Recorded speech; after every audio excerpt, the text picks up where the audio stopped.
How do you become a leading expert, leading authority? There's a science to that. You cannot follow the normal processes and achieve a high level of success because the normal processes lead to normality. People say, what do? I'm a mentor to experts. I've hit the top of my industry. I've won every major award on earth, literally, that they give to professional speakers. What separates the achievers from the non-achievers? The ones that are getting great results from those who are not. Number one is they. All right. Welcome back, listener. Today, I have a very special guest. I'm excited for this one. Today, I have on Jim Cathcart. And Jim is a special person in my life. And I got connected to Jim, what was it, 4 years ago? But it's felt like a lifetime now, truthfully. Back in the COVID days. Yes. Yeah. Yes. And listener, I don't think I can stress this enough. Jim is not only a professional speaker, but he has all of the acronyms after his name, CSP CPAE, and he is the founder of Cathcart Institute, LLC, a while ago. And from there, he has been blessed to have spoken in front of and trained hundreds of thousands of people. His client list is incredibly long. I can't stress enough how well decorated Jim is and how special he is in my life. So, Jim, I'm excited to have you on. This conversation will be totally organic. This will Good. be fun. It's a treat for me, and I've been looking forward to this all week. And you're right. 3,500 different clients over the years, all over the world, as a keynote speaker at conventions and conducting workshops. And I've written 27 books now, and I've got number 28 in the works. So constantly doing that. But it's been great fun, and it's been great fun working with you more and more closely over these past few years, because we connected at the National Speakers Convention, where you were doing an exhibit in the expo area for the professional speakers and authors there to help them grow their visibility and be known. Love that name. And then we found we had a common connection in your grandmother, Linda Hightower, and Don Yep. Hudson. And so Yeah. that just led to more and more. And it's been great having you present at the Professional Expert Summits, because you've added so much uh, special flavor to the conversations that we've had, talking about how you're known, how you do your digital marketing, what you should participate in and what you're wasting your time participating in. So it's just helped a lot of my people refine their thinking, and you've helped me grow as well. So great to be with you. Let her rip. Go any direction you want to. Absolutely. So, Jim, for the listener, I know that if they're just listening, they're not viewing the video, you have after your name mentor, Jim Cathcart -mentor. And I'd love to open the floor up. What does mentor mean to you? What does that word mean to you? Well, the word comes from, ages and ages and ages ago. Mentor was an actual character in mythology that was supposedly the guide and the Merlin the magician type, or the Gandalf if you're into Lord of the Rings. He was that kind of a guy for Alexander the Great. Well, mentor today means one who guides the thinking of, mental mentor. And that's pretty much it. There are millions, I started to say hundreds of thousands. There are probably millions of people in the business world today who say, I am a coach. I'm a business coach. I'm a life coach. I'm a fitness coach. I'm a marketing coach, or whatever. And that's it. It's almost cheapened the term coach, because so many people without credentials have acquired it, have embraced it. Yeah. And when I was looking at my business, now I'm 70, I'll soon be 79 years old. So I've been at this a long time. And I've been a professional speaker and author most all of my career. So when people say, what do you do? That was my answer. But at the beginning of, we call it the COVID era, 2019, 2020, I was looking at what's next for me.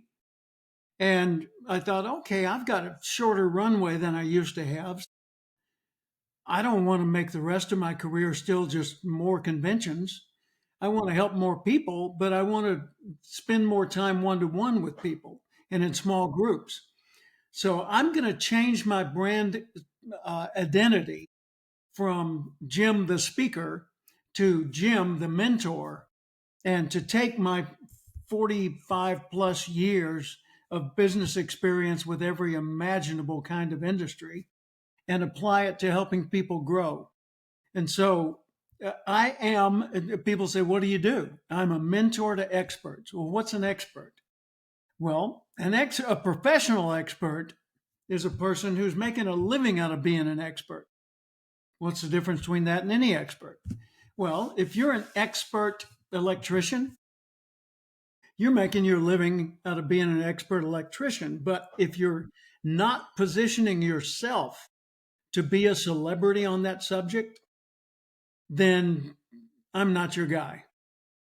But if you say, no, I want to be the leading expert electrician, I want to be the go-to guy or gal, I want to be the person that's writing articles and being interviewed, I want to be in the press, I want to be considered one of the leading voices on electrician work, and I want to write books and so forth. Now I'm your guy. So who's my market? Coaches, advisors, consultants, professional speakers, authors, specialists, people who, like a person building a career as a expert testimony person that goes to courtrooms. That would be someone, because what they've all got in common is, like a movie star or a rock and roll musician, they're building a career path around them as the product. Yeah. Well, why have I chosen that market? Because that's what I've done. And I've hit the top of my industry. I've won every major award on earth, literally, that they give to professional speakers. I've been honored by Toastmasters International with their Golden Gavel Award, and I'm not a Toastmaster. And who else has that award? Walter Cronkite, Earl Nightingale, Zig Ziglar, Tony Robbins. What? And me? Uh, so I'm coming at it from, I've done it. Let me show you how it'll work for you. Yeah. Yeah, that makes a lot of sense. And we both work in similar industries with the similar target market. And one thing that I've noticed, especially over the past year, is people seem to get stuck in a swamp. And like the board game Candyland, everybody has played that, molasses swamp. And so they're going through the board, and at a certain point in their career, they get stuck. Jogging in oatmeal is what a friend of mine calls that. Jogging in oatmeal. I don't know that I would like to be in a vat of oatmeal, but yeah. So, Jim, my question is it purely mindset, or are there certain from what you see when you work with clients that are stuck in the molasses swamp? Is it purely a mindset issue, or is it oftentimes both a skill set deficiency and they need to get their mindset right, or how do you approach helping them get out of molasses swamp? Yeah.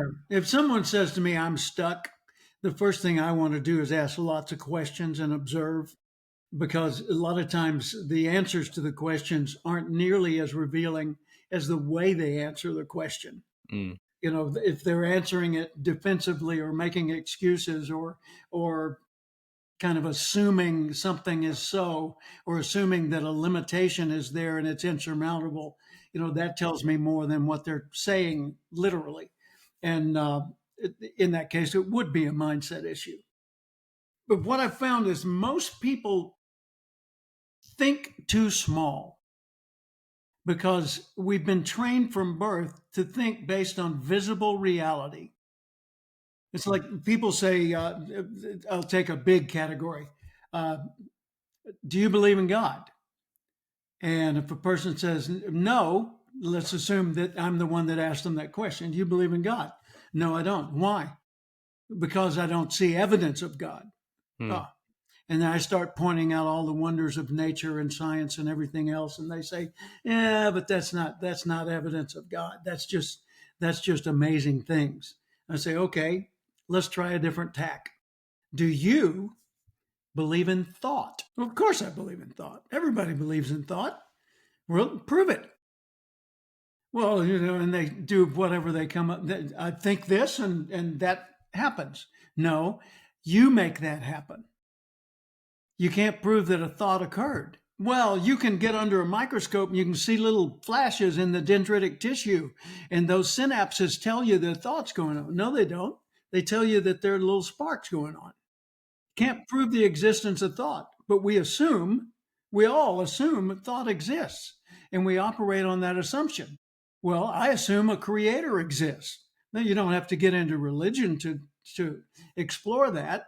It's just that a source of creation caused all the other things that exist. Yeah. Okay, what is that source? I don't know, but it probably wasn't random because things are too perfect, too amazing. I mean, just a human body or an eyeball or a flower. You go digging down deep into the nature of that thing and you find, wow, this is astounding. So if we believe that thought exists, then thoughts are things. They may be short-lived, but they matter, and they matter a lot. In fact, there are many courts around the world that will pronounce a death sentence on you for what they think you think. You can get killed for having certain types of thought. Wow. Yeah, thought must be kind of important. Okay, so where do thoughts come from? Well, some thoughts I think flow through us. They come from a source we can't identify. But many of the thoughts we generate on our own through our own effort. But every thought goes through a filter. And that filter is what you assume is so. And everything you know, everything in your heart, mind, soul, everything that you know came from what you were exposed to. And you haven't been all over the world. You may have been a lot of it, but you hadn't been all of it. You haven't met every person. You haven't read every book. You haven't explored every subject. You haven't learned everything there is to learn. So your knowledge, and you may be the most amazing person to ever live, is still limited by what you've been exposed to. Well, what you've been exposed to got to you through a filter known as your point of view.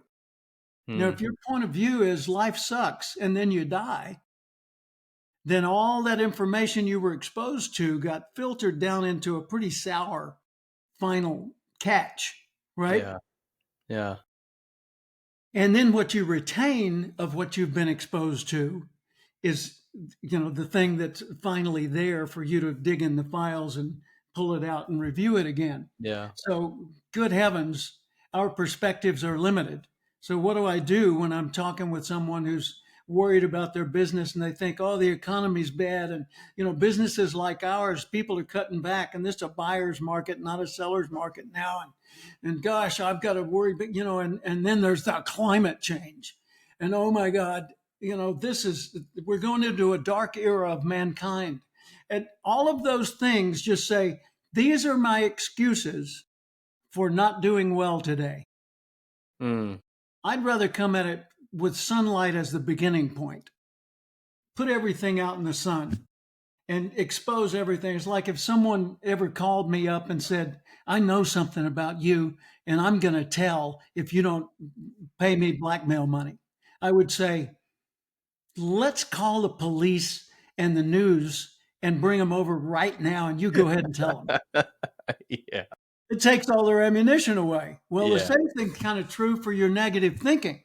Get everything out in the open and look at it and stop making assumptions about it and deal with true reality, unfiltered, and see where the opportunities are. This morning, I got up. We've been looking at a new home, and this morning I got up and I saw an email from my realtor, and she said, her home's current value is X. And I thought, well, that ruins everything. because the deal I was going to do depended on me selling for more than that. Mm. Um, so I kind of saddened down for a moment. And then I did a little bit of research just to validate her conclusion. And she's a professional, she knows what she's doing. And I saw some things that gave me a little more optimism. So I contacted another friend and he said, check these websites. So I did. And then I went back to my realtor. And now I started the day with news that caused me to assume deals off, it's not worth doing. Yeah. She gets back to me like 2 hours later and says, you know what?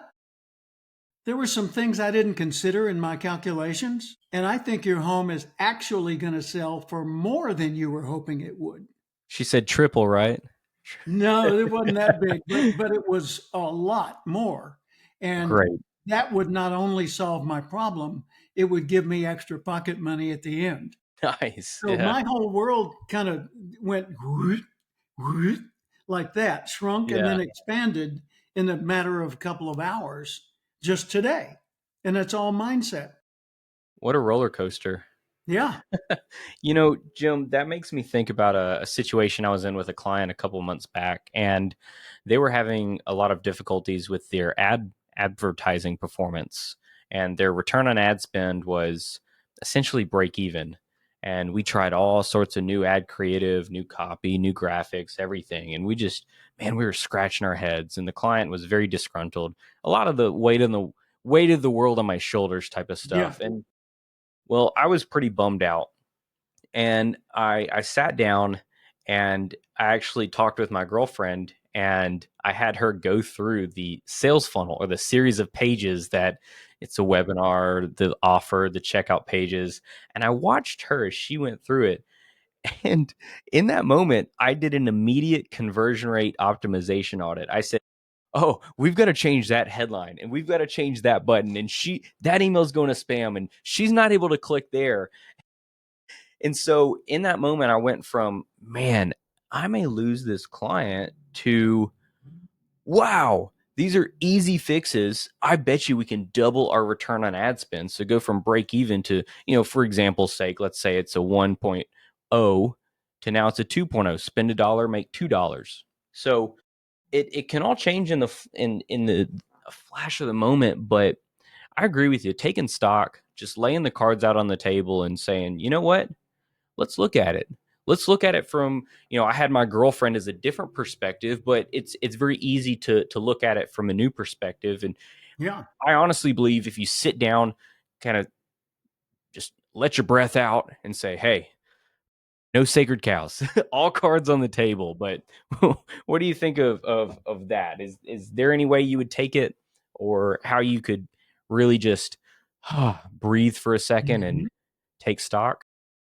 Yeah. And I think it's really helpful to point out to people the positives they have going for them that they're not acknowledging. I had a call in the early morning one time, and it was from the middle of the night on the other side of the world. A colleague of mine, she said, Jim, in about an hour, I've got a major keynote speech and I'm terrified. Mm, I said, why would you, a professional speaker and author, be terrified? She said, it's such a big deal client, and I feel, so small in comparison to them. I said, do they know what you know? She said, no, I said, just stop before you tell me what they do know about. Notice your answer to that question. Do they know what you know? No, they don't. Therefore, they should, I don't know, listen to you. who would have thought? She said, well, good point. She said, but, and I said, no, there are no buts. Uh, and I told her a quick story that put it in context for her. And she said, thank you. I'm down off the ledge and I'm safe now. And she Mm, called me later and said the speech went well. Here's the story I told her. When I was 30 years old, young speaker, 30, 31 years old, rosy cheeks, black hair, baby face, I was going around the country doing leadership training because I had been the senior program manager in charge of leadership training for the 358,000 members of the U.S. Junior Chamber of Commerce. I was in charge of all the training programs. I flew around the country, trained other trainers. I had led at the chapter, the region, the district, and the state level and the national level myself.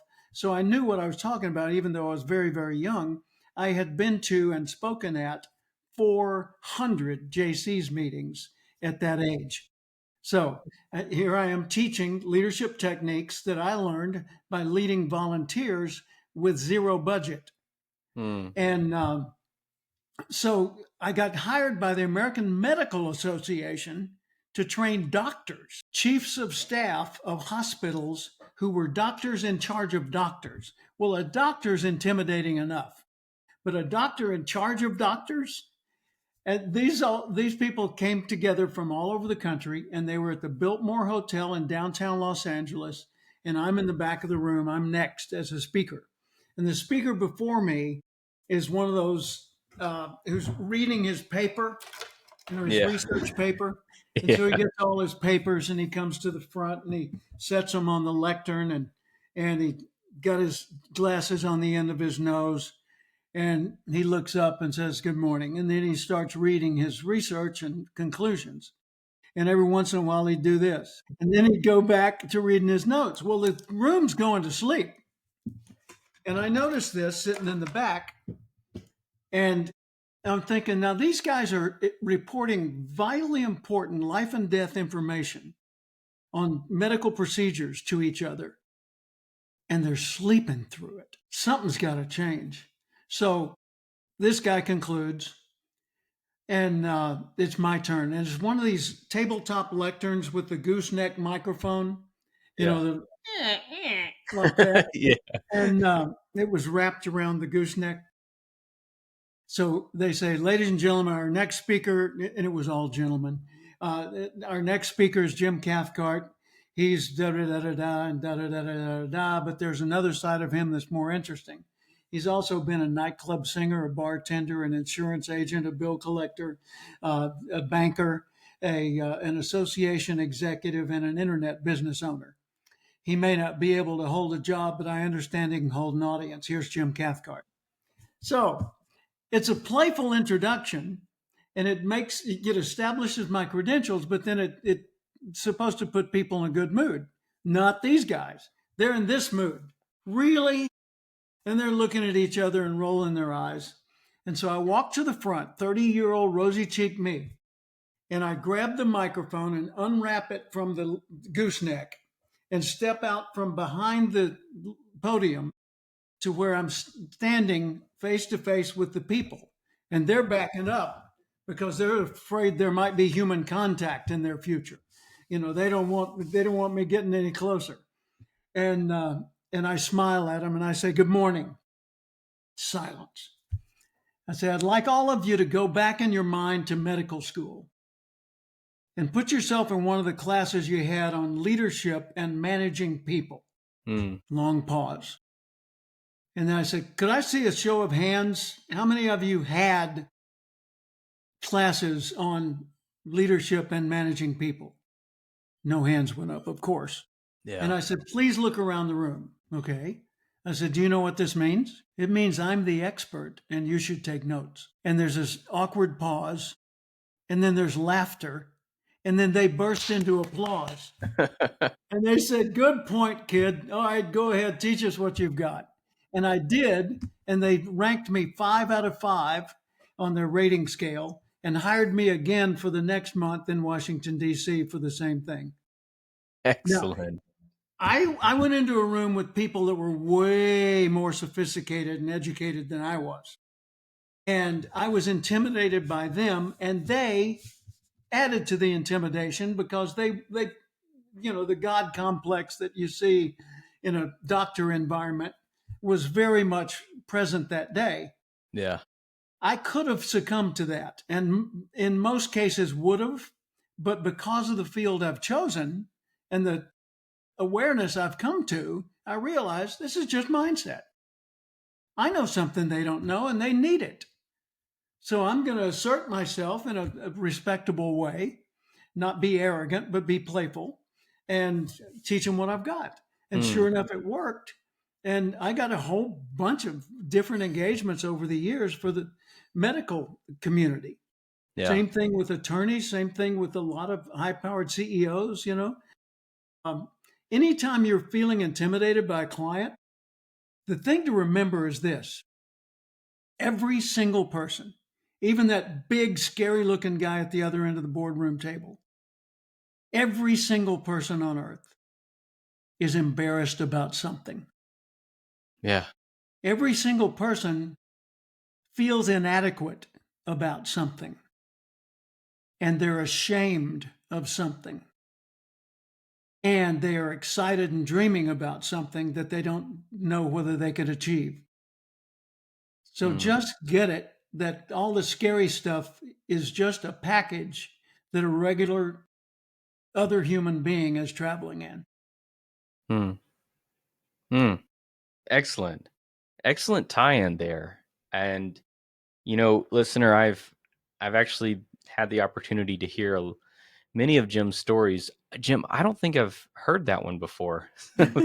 Yeah, thanks for sharing that one. Sure. What I took away from that is confident communication and understanding that everybody is quote unquote an expert in something. But if you're in the room and you're the expert, put your shoulders back. Don't be afraid to puff your chest out and say, look, guys, hey, we're here to go on a journey. I'm about to take you. Come on. That's right. I know So, this. Yeah. yeah. But Well, yeah, when you say everybody's an expert, well, yeah, it's like Will Rogers said. Every person, in some way, I think it was Will Rogers. Every yeah. person, in some way, is my superior, and in that, I can learn from him.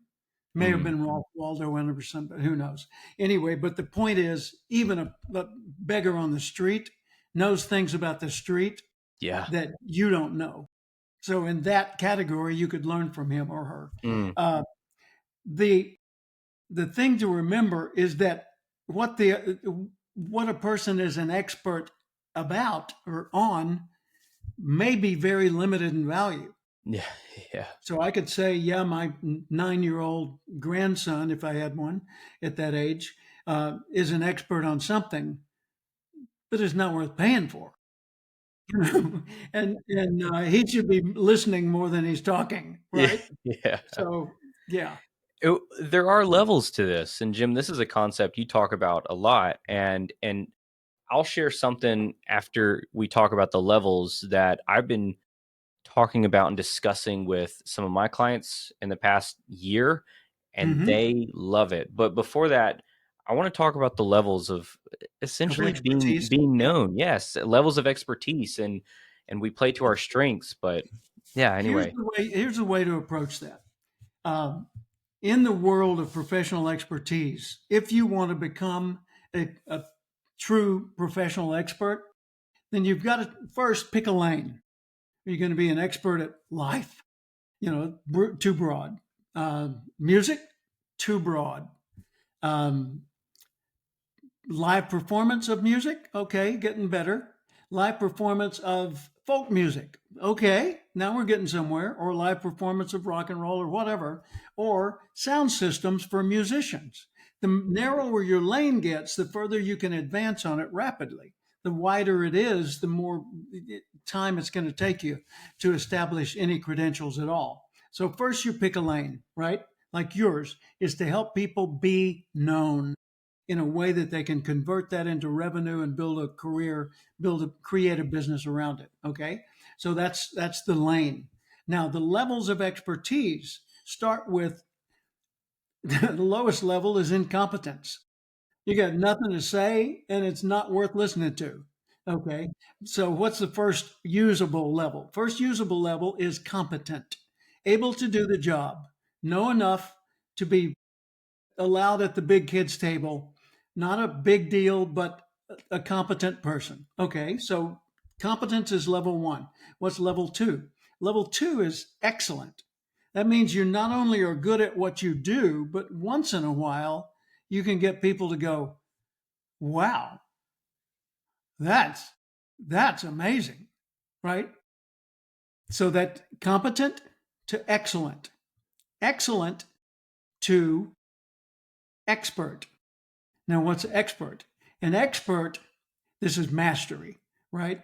So excellence to mastery. Mastery is the first true level of expertise. And that's where anytime you want to, you can wow people. So you've really got your stuff together so well that you could, on a moment's notice, do a very impressive job. Okay. So then you go from expert to what?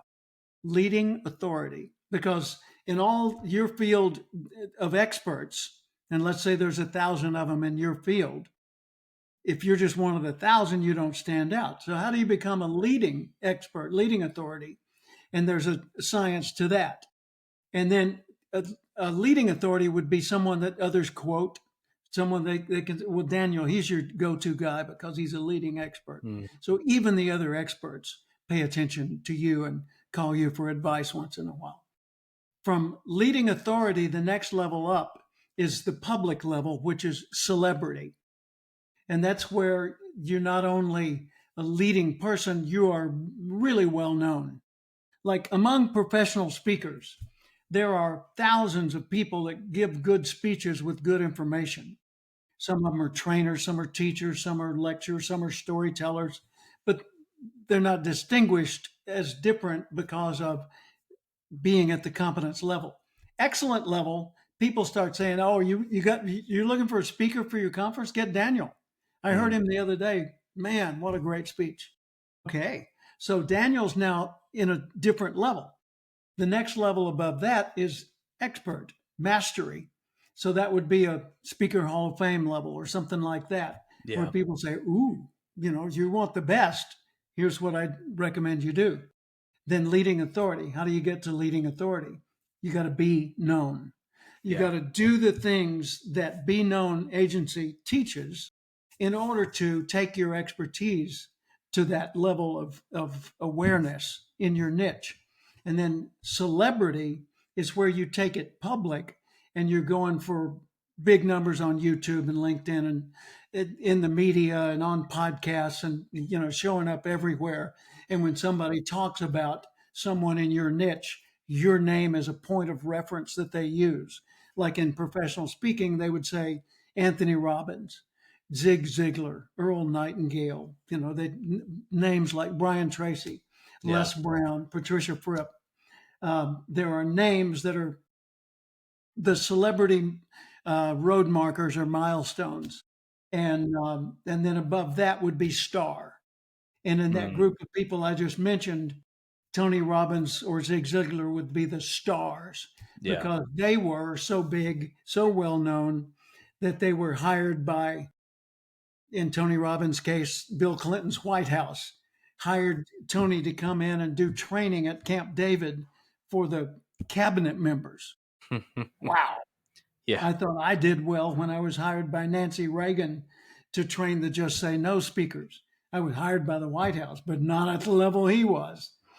And when you say Tony Robbins to a person that knows nothing about the field of professional speaking, they say, "Isn't that guy who," in other words, the name's familiar, even if they don't know the genre. Transcends right? the industry. Yeah. Those are the stair steps in expertise. Hey there, Daniel Pope here again. I want to take a couple seconds to talk about my company, Be Known. Now, Be Known exists to be a done-for-you service provider for online-based businesses, coaches, and those that sell online courses and information products. We help them grow from 6 figures to 7 figures and then into 8 figures. We do this because there's so much misinformation out there. So many people just selling a course or just a coaching program over how to grow. Well, we're different in the fact that we actually do it with our clients. We take care of the advertising. We take care of the email marketing, the tech, all the tech. Yes, all the tech, the landing pages, the funnels, the growth strategies and tactics. So I think of ourselves as a expert implementation team plus a fractional CMO per se that guides you every step of the way. So if you've listened to this podcast or an episode and said, okay, that's great, but I don't really know how to do that, or I just need help. Well, that's why we exist. So I want to invite you to a call with me, a consultation where we can talk through your business, talk through what's going on, what challenges you have, what constraints, what bottlenecks, and figure out a path forward. If we're a mutual fit to work together, great. If not, no problem. We'll send you on your way with resources and stuff that can help you get up to speed quick. So again, I invite you to talk more with me, and that is beknownonline.com. beknownonline.com/start is where you'll go. And I cannot wait to talk to you. Again, if you enjoyed this podcast, I'd love it if you can share with some friends. Otherwise, I'm looking forward to your success. Take care. So, listener, when I first heard that and understood that concept with Jim, my mind immediately raced to, well, how big do you want to be known? What level do you want to be known at? And Jim and I, we have talked about this before, but do you want to be a local player? Hey, I'm known in my city, Knoxville, Tennessee, for plumbing and HVAC. Yeah. Okay, that's And great. that's You want good. to, There's no yeah, reason to go beyond that unless you want to. yeah, you could make a fine living doing that. And then suddenly you burst into regional. Hey, I'm known in the East Tennessee area.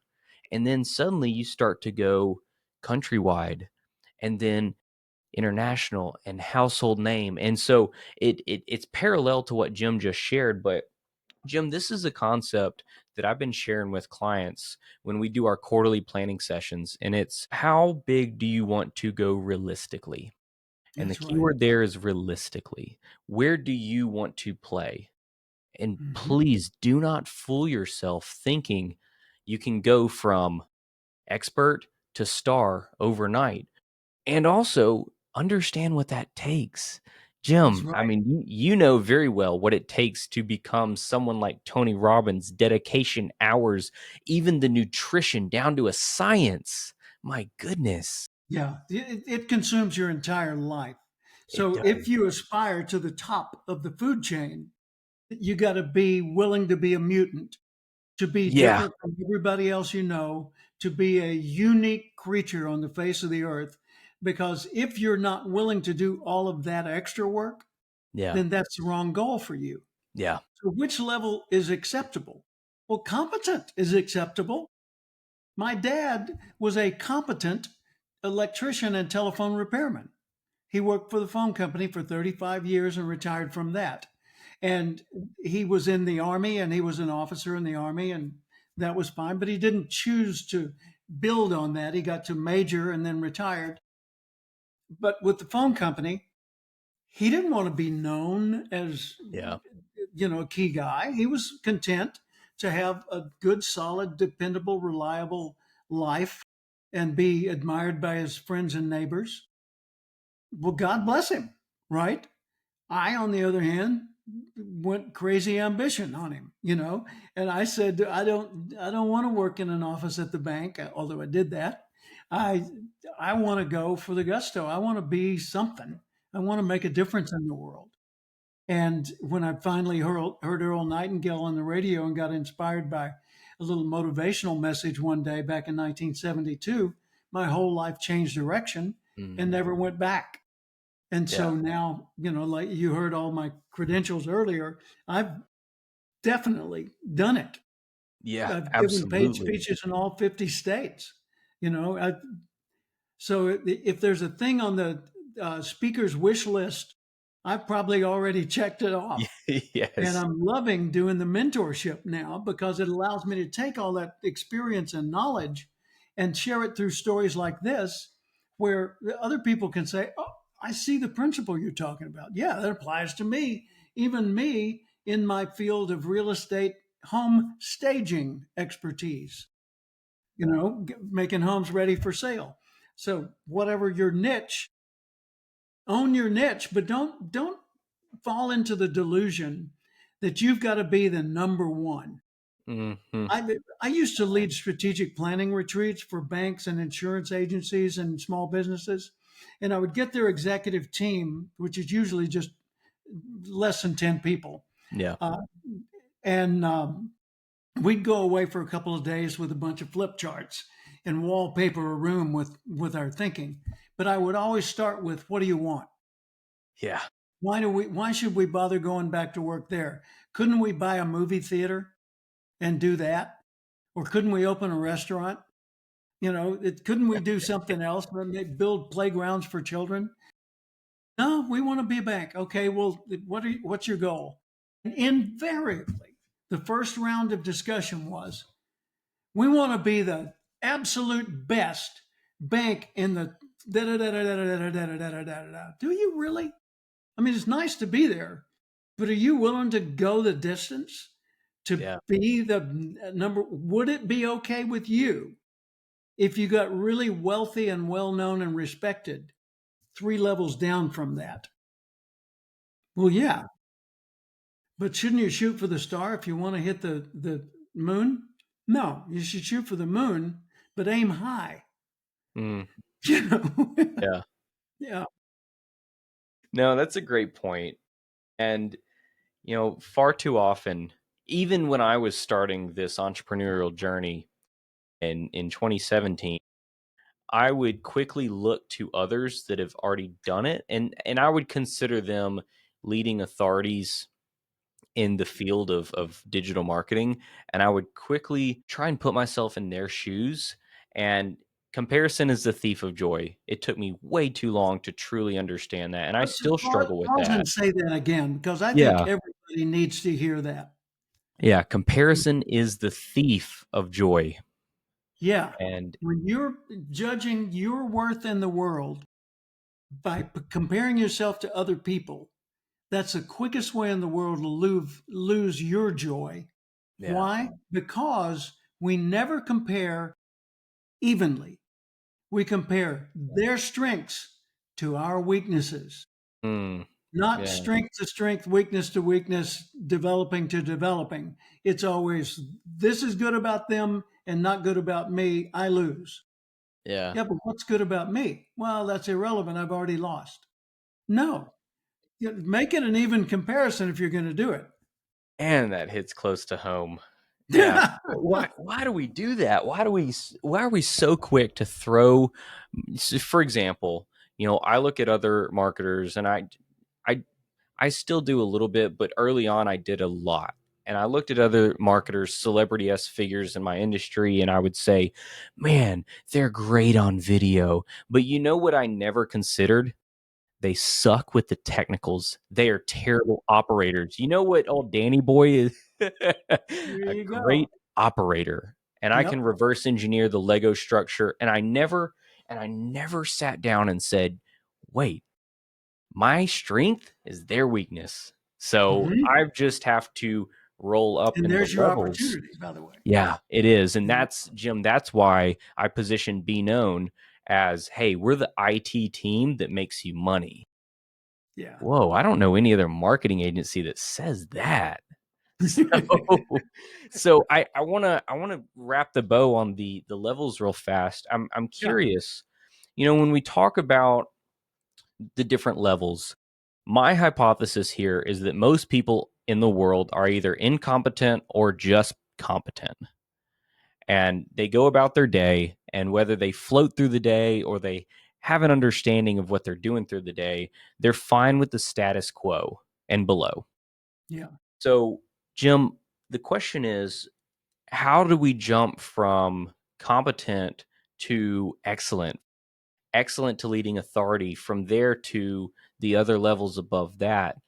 Is in my hunch is that if most people are status quo or below, then it may not be as difficult as we think to go through the levels. Mhm. Maybe I'm completely off base, but what's your take on No, that? no, you're totally right. Because when you think about it, most people are most people.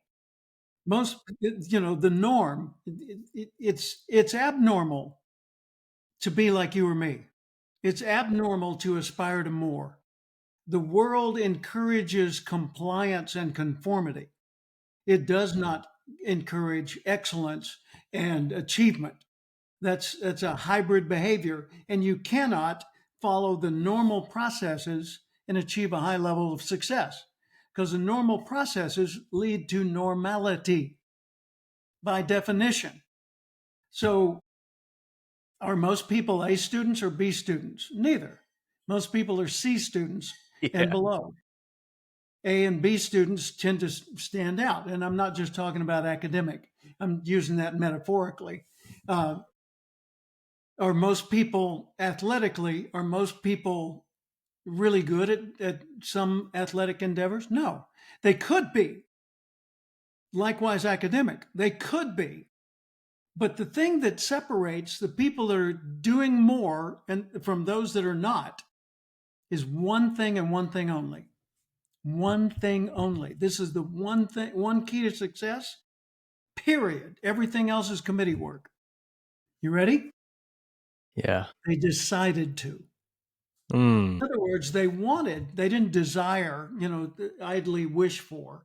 They decided, they chose to get better. They chose to do more. They chose to be significant. They chose to make a difference. They chose to stand out. And when you choose to do that, your buddies who are at the okay with things as they are level, they're going to find you to be a little bit of an annoyance or a threat or an embarrassment because your excellence points out their inadequacy. And so they're just not going to be calling you to come over quite as often because you take up all the air in the room. Or everybody's saying, "Ooh, Daniel, tell me about your latest achievement." And they're saying, "Well, what am I? Shop liver?" No, but you pretty much like it. Similar to it. Yeah. So when I decided I want to make a difference, I want to stand out, I want to be somebody in the world, Yeah. my circle of friends evolved. And I'm still friends with the people that didn't aspire to much more, but we didn't get together as often. And I formed a new circle of friends like you who are people that love this stuff and can't wait to find a new idea or read a new book or discover a new way of trying something. Yeah. Yeah. So it's I one completely thing. agree. It's the want to. And that the want to has to be followed quickly thereafter by a decide to. Because you can want to for the rest of your life and nothing will change. The moment Mm. you decide, that's when your homework increases and your results increase right along with it. Jim, can I add a third to that? Want to, decide to, and then you need to follow through. Oh, continue to. That would be, Continue yeah, to.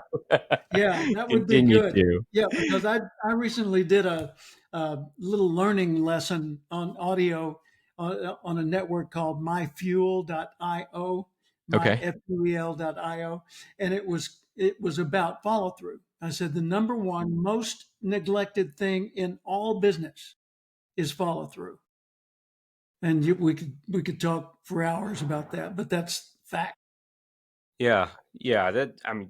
That really helps my perspective, and I'm sure for the listener as well. But whenever I do these sessions with guests, I get a lot out of it. A little bit selfishly, I do them for myself to get Okay? mentorship and training. But Same you know, thing happens on my podcast. So yeah. I always end up learning. Well, one thing that I was thinking of just the other day, and I was talking to my brother about this. I said, you know, Sam, when I go to the gym, and I grew up, I was a pretty skinny guy, and I know it's very difficult to tell. I'm 5'10", 173 pounds, and early on I was a buck 10 wet, and Yeah, so yeah, with that being said, I said, Sam, when I go to the gym to be vulnerable, I still see that skinny kid in the mirror because I'm surrounded by these other big dudes, big 6'3", muscular. Yeah, 250. And I'm their like, strengths, your weaknesses, right? Yeah, but then, Jim, I get out into the real world at a tailgate or an event, a concert. I was at a music festival last weekend, and I'm thinking, oh boy, I'm looking great. And so it goes back to the status quo. And when I'm in the gym, I'm in the arena with others who are honing their craft. Just like when I'm in a Facebook group full of other direct response marketers, and we had $1 million launch, we had a $300,000 weekend. I'm like, oh boy, I'm 5'1", yeah, but then I step outside. I'm like, wait a second, my client makes 100 grand a month. A month. Most people don't even do that in a year, right. let alone in their lifetime in some parts of the world. So it's very easy to slip into deception. And again, comparison is the thief of joy. And this is something Well, for me to and remember. you've identified in this little sequence something really valuable. What separates the achievers from the non-achievers? The ones that are getting great results from those who are not. Number one is they choose to. Number one is they want to. Yeah. So Yeah. desire is the spark. Number two, they choose to. They decide. Yeah. So take your want and target it. Number two, make a decision, which is a commitment. And number three, they continue to do what's needed to follow through and get the fruits. It's like the person that plants a seed in their yard and they water it once and they're thinking a week later, why hadn't that thing grown? You didn't continue to. It died of thirst. Where were you the next day? Oh, well, I didn't realize. Well, oh, yeah. So it's But on you, right? in addition to that, Jim, a lot of people, they go in after that week, they go and dig it up thinking, hey, that's not the right soil. And I go back to quarterly planning. My mind is continuously in, if you fail to plan, you plan to fail.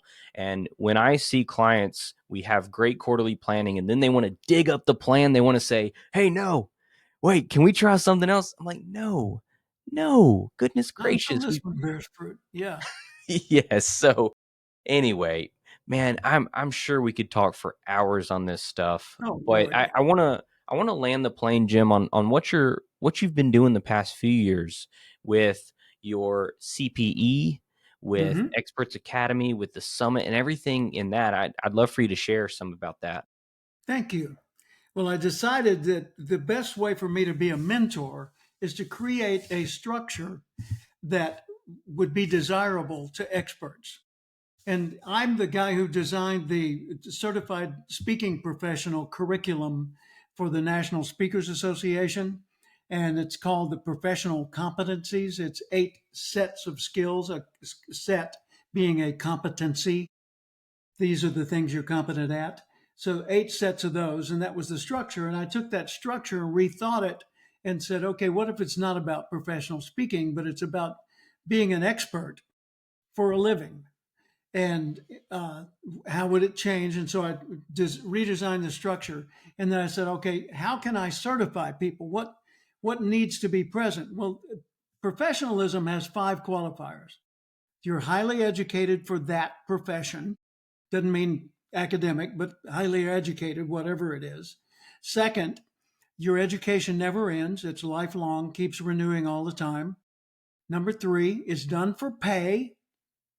Number 4, it's done as a service to other people. It's done to help people, not just to provide a product. And number 5, it's done according to a set of ethical standards. So I developed a set of guidelines for Mm, what is a professional expert, and it's based on those criteria. And then I created a curriculum with all of my training programs and my personal coaching and mentorship and all of my books and everything else that I do, and put it into a funnel for people to go through at their own pace, and started signing people up like 6 months at a time for a mentorship where I'm at their elbow all the time as needed throughout that. And then at the end of it, we hold a summit, which you've been to, what, 3 of now, I think, um, of professional experts where they fly in from around the country. And we have a maximum of 20 people in a 3.5 day intensive growth experience where each of us, even the instructors, are putting ourselves out there for the group to advise us. And so you've got 20 minds focused on you. And I've had, guest presenters at that. You've been one of the guest presenters. I've had Les Brown and Brian Tracy and Tony Alessandro, and I've had Victor Antonio and Patricia Fripp, and gosh, it just goes on and on. All the big name people that have said, "Yeah, I want in, and I'm happy to support that." yeah. So now there are 36 people. I just certified 3 new ones today, Excellent. and the names on here include Dr. Nito Kubain, president of High Point University, Tony Alessandra, Hall of Fame speaker, Patricia Fripp, Dr. David Chu, who owns the World Master Speakers Bureau in China, Alan Pease from Australia, Don Hudson, Ivan Meisner, who formed Business Networking International, Brian Tracy, Eric Swanson, Les Brown, Victor Antonio, Dennis Waitley. Oh man, it goes on. Yeah, Chip Bell, John Murphy. Wow. that is So that's a what I'm who's doing. who. Improving the world one expert at a time. Well, Jim, I'll share this. Listener, when I went out to the event, and to call it an event is a disservice, when I went out to the gathering of the minds, and my goodness, Jim, you curate an excellent group. And so I've Thank been to many a mastermind, truthfully, over my entrepreneurial journey, and there hasn't been one as intentional. And I believe it's a testament to not only your career, but just the way that you have a heart for service and for others. But I got so much out of it, truthfully, because just like you said, others shared, you shared, we were able to break down each other's problems in real time rather than 300 people in a room or even 40 people in a room. This was a curated small group. So you have my highest endorsement on that, 10 out of 10. I'd highly recommend. Thank But you. Well, what I do that yeah, makes that different is that I do it all, yeah, literally. yeah, I plan every moment of it. I think that the way people are notified of the details of the event in advance matters.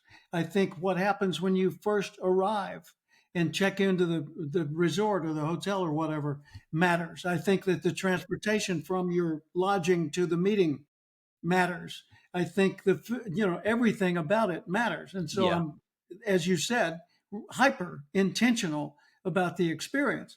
Second thing is I'm genuinely committed to helping other people grow. I'm not the guru that comes in to do the major portions and then the rest of it's facilitated by trainers. It's I'm in the room where it happens while it happens, and I'm accessible to everybody for a private moment, some advice or whatever. So that's my whole commitment to it, and that's what mm, makes it unique. But yeah, um, when we look at like a Russell Brunson, or we look at Darren Hardy, or I don't know, name them, Grant Cardone, all the various trainers and gurus that have followings out there, John Maxwell, the Ziglar Corporation. Those are wonderful and you get great value from them, but it's not the same experience. So, my mentorship should be considered in a different way than those. Because, yes, I still go to concerts, but if Eric Clapton's holding a living room guitar circle, yeah, hey, I'm in, right? That one thing to sit there with 10,000 people and rave for Paul McCartney. It's quite another one to have Ringo teaching drum techniques to the people in your neighborhood. yes. Well, Jim, this has been a pleasure. This has been absolute treat. I've gotten a lot out of this already. It's going to help my mindset after we, to date ourselves as we go in the back half of Q3 into Q4 of 2025. But Jim, I'd love to land the plane on where someone can find you if they've gotten some great takeaway. Where do they Thank go? you. Cathcart, CATHCART.com. It's got everything. It is really, really a robust site. And it was recreated in 2024 because I got hacked by some Russian porn virus or something, and I had to just trash the entire website that I'd had all those years. So it's brand new, and it's filled with free resources for people, and it's just a good place for people who love to think to come and find stimuli. Excellent. Well, listener, I'm sure you've gotten a ton of value just like I have. I'm sure you're dead set on figuring out what level you want to play at. And from there, I can't wait to see your success. Jim, again, thank you very much, and we'll talk soon. You bet. Thank you. Hey, Daniel Pope here. Real quick, I want to give you a huge thanks for listening. If you're enjoying it, I'd love it if you share with others. That's how I get the word out, by you sharing it with somebody that could really benefit from this.